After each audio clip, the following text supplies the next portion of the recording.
भारत को रूस की तरफ से एक ऐसा ऑफर मिला है जो देश की हवाई ताकत को नई ऊंचाई दे सकता है।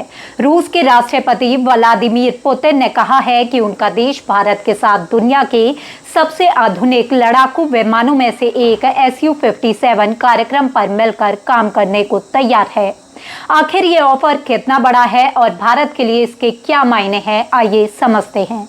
नमस्कार, आप देख रहे हैं दुनिया टुडे और मैं हूं आपके साथ नेहा।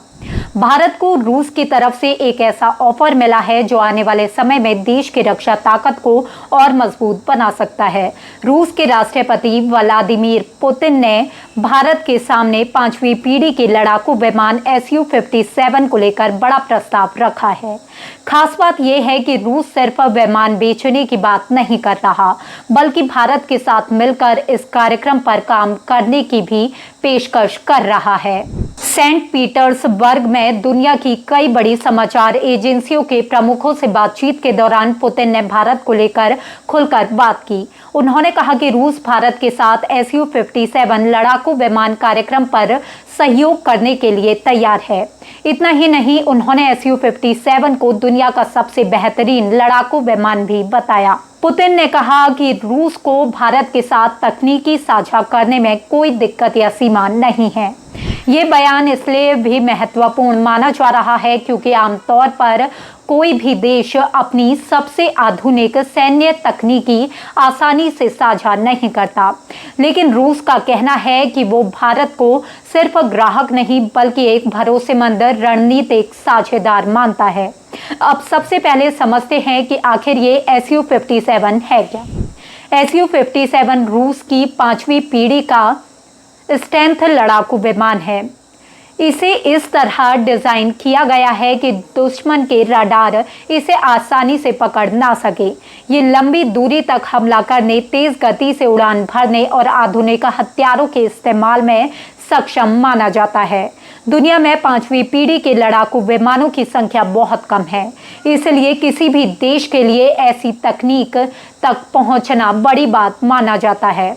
बातचीत के दौरान पुतिन ने कहा कि रूस ने पहले भी भारत को इस तकनीक के साथ काम करने का प्रस्ताव दिया था।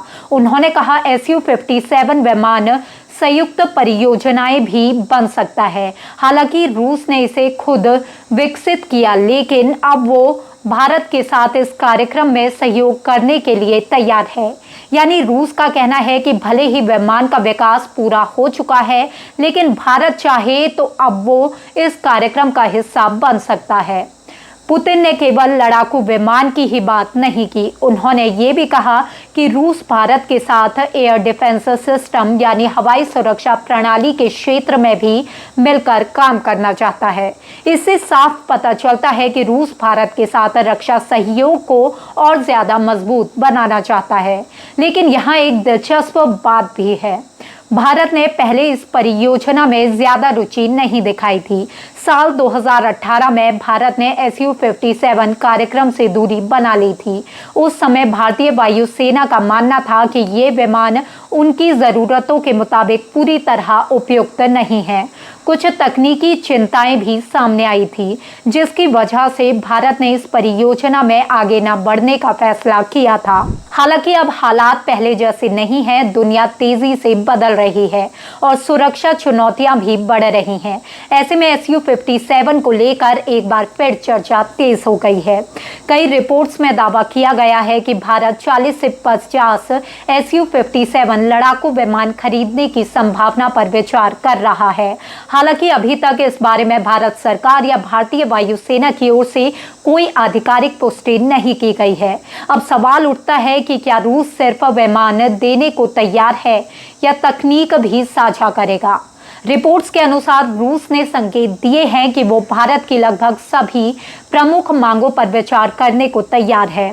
बताया जा रहा है कि रूस Su-57 का सोर्स कोड साझा करने और भारत में इसके निर्माण के लिए तकनीकी हस्तांतरण यानी टेक्नोलॉजी ट्रांसफर पर भी सहयोग कर सकता है।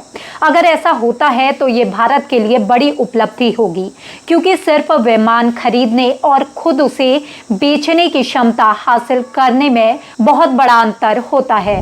रूस की सरकारी रक्षा कंपनी रोस्टेक के CEO सर्गेई चेमीजोव ने कहा कि भारत और रूस कई वर्षों से रणनीतिक साझेदार रहे हैं। उन्होंने ये भी कहा कि जब भारत पर प्रतिबंध लगे थे तब भी रूस ने उनकी सुरक्षा जरूरतों को पूरा करने के लिए हथियार की आपूर्ति जारी रखी थी।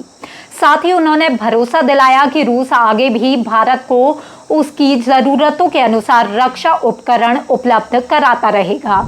यानी रूस ये संदेश देना चाहता है कि दोनों देशों के बीच रक्षा सहयोग केवल व्यापार नहीं बल्कि लंबे समय से चली आ रही रणनीतिक साझेदारी का हिस्सा है। इसी बातचीत के दौरान पुतिन ने एक और ऐसा बयान दिया जिसने दुनिया का ध्यान खींच लिया है। उन्होंने रूस की ओरेशेनिक मिसाइल को लेकर कहा है कि रूस ने अभी तक युद्ध के मैदान में इस मिसाइल का इस्तेमाल नहीं किया है। पुतिन का ये बयान सामने आने के बाद दुनिया भर में रूस की सैन्य रणनीति और उसके आधुनिक हथियारों को लेकर नई चर्चाएं शुरू हो गई हैं। कई विशेषज्ञ इसे रूस की सैन्य क्षमता का संकेत मानकर देख रहे हैं। अब कुल मिलाकर देखें तो रूस का ये प्रस्ताव सिर्फ लड़ाकू विमान खरीदने या बेचने तक सीमित नहीं है। इसमें तकनीक साझा करने, भारत में निर्माण करने और रक्षा सहयोग को नई ऊंचाई पर ले जाने जैसी बातें शामिल हैं।